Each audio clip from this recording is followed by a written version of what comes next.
I'm going to slice this gem in half. What was I thinking? I actually stuffed up.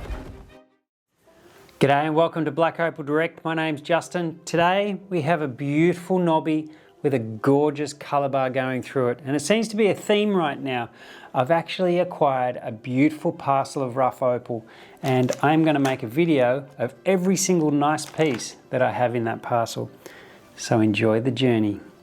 And this piece is, let's just weigh it here and see what it says. So it's 13.25 carats. So it has got a very, very hard sand end, so that needs to come off first, and it's taking up a bit of the carat weight as well. But I have potch on both sides of this piece, so there's two things that I might do here. I might choose one side and grind down the other side, or if the colour bar is thick enough, I might slice it straight through the middle and see what we get of two faces of the same colour bar. That's a risk. That's a real risk. So before I do that, I need to clean it up and see how it looks. So let's get on the wheel right now. Alrighty, so we have quite nice looking potch on both sides of this piece, and the colour bar goes quite thick right through the middle, and when I shine that gem torch into the colour bar, it essentially looks quite clean. So it could be quite good in there. And I'm not really sure until the skin comes off the edges of the knobby. I'm not going to really have a clue what I really need to do. So you can see it faces this side greeny blue with a little hints of orange. But you can see on the edges here, on this side, there's a lot more gold and orange showing up. So there's another reason why I just need to get into the skin and see what's going on the inside. And let's get rid of that sand blob so that I can see also what's in there. Because it's only a little small stone too, I'm going to use the fine wheel, because the fine wheel will help me define whether, wow, that was pretty crazy. Look at that. It showed up quite quickly. That's fantastic news. Wow, get a load of that colour. And by the way, I didn't take off any colour. That was all just sand sitting there, and then I just felt it as I was grinding the sand. The soft sand hits, and then the hard opal, I could feel it on the wheel, and I took it off and it was just touching it there. So no loss, but what a magnificent colour bar. Let's have a good look around at this piece. Wow, this colour is awesome.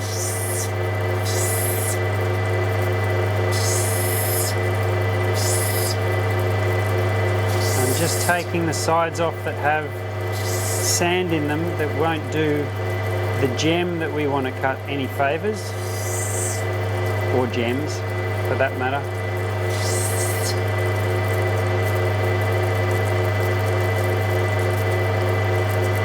That is magnificent colour this way. Absolutely beautiful.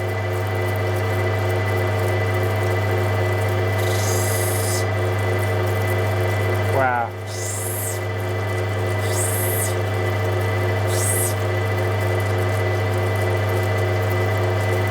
Oh, I'm really liking that play of colour there. Wow.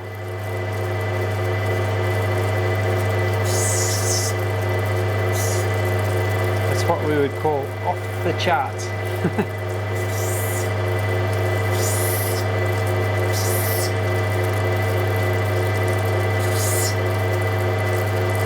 So right here is a really nice sign. There's a little bit of black potch just starting to show up there, which tells me that this little bit here, right down on the colour, is turning black.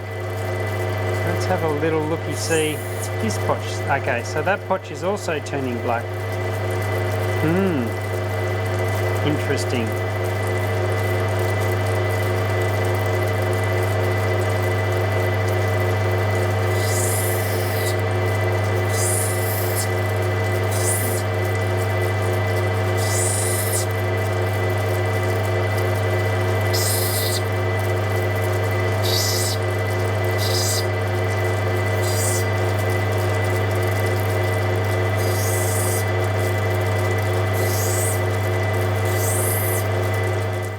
Things seem to be going pretty well and I'm feeling really confident.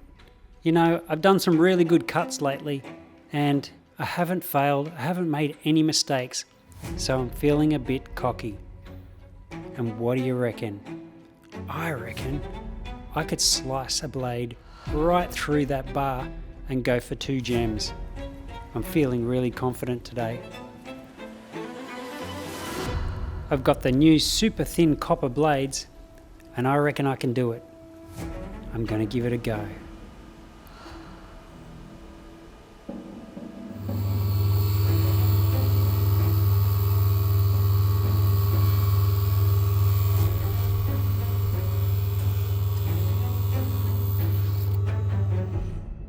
What was I thinking? I think I might have missed it. I think I didn't get the cut exactly straight. Oh, I am crapping myself. This could have been a really, really big mistake. I don't even want to look inside. Crap. Okay, here we go. This is the big reveal and I don't know what I've done here.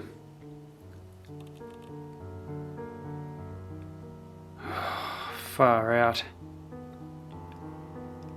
Oh my goodness me.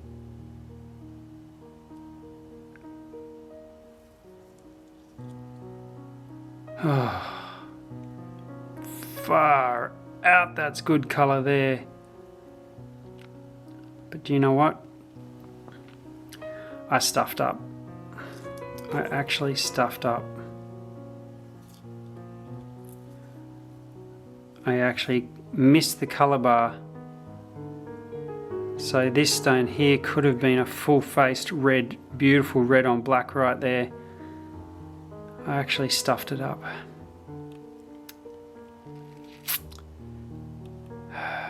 So this potch here was bubbling down. Just scraped it. Anyway. Even if I was to take it down on one side, and that decision would have been still fine with this piece, where the better colour is facing, well, better colour I thought was facing, but it's still facing nicely from that side too. Oh man. Man. Alright, now going back from here, let's try and get a beautiful gem out of that. You know, if I had got that slice right, I would have had an extra $10,000. But it wasn't meant to be. I might just put this piece down. It will cut small gems, but not the big gem that I was hoping for.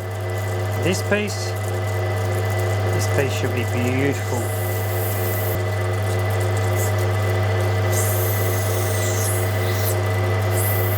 So if there's any plus or a bonus that I got out of this slicing one side off, I pretty much savoured the best, highest dome for this gem I could possibly do. And why I missed, when I missed out on a nice gem on this side, I think this one here is also still very, very pretty. I'm going to bring it in a little bit where the smaller pattern resides and just go for better pattern. That's wasting a nice bit of carat weight, but in the same token, I'd rather the gem be one full pattern gem with gorgeous colour. Oh, that is one gorgeous gem. Check out that. Beautiful. You know, I can't be too unhappy. I mean, look at that amazing colour. I don't get to cut gems like that every day. Well, you know, that was a massive risk that I just took. And if I was to cut somebody else's gems, I would never have taken that risk. But because I own the opal myself, and I really wanted to see if I could get 2 gems, unfortunately I failed. But there is one positive that comes out of not getting the slice quite right, and that's having more colour bar and more dome on the main gem, which is this one here. And so I saved carat weights on this gem, but unfortunately I missed out on the lower domed gem that I was going for on the other side. And that is the risk you take, I guess, when you're going for, or getting greedy and going for 2 gems rather than 1. And as I'm going along, I am learning more and more about this field, because I haven't cut this field since my dad was around, which was over 15 years ago. And it's probably more closer to 25 years ago that we've last seen opal from this opal field. So now that I've cut a few, I have a fair idea of what's going on inside these pieces before I even open them up.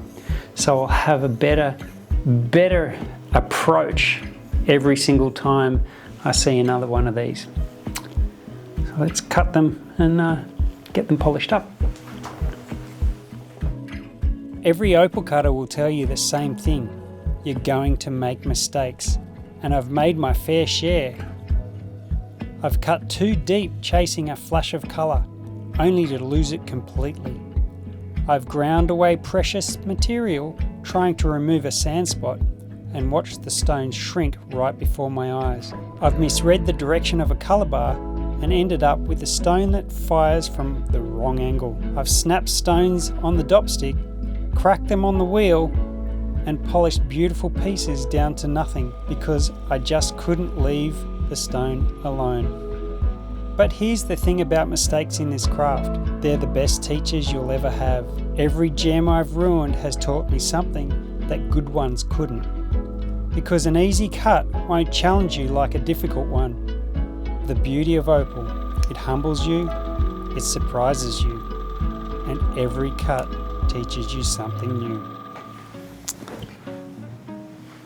Well, that was a bit of a challenge and probably a risk I shouldn't have taken, but in the same token, I still got a beautiful gem and a tiny little one.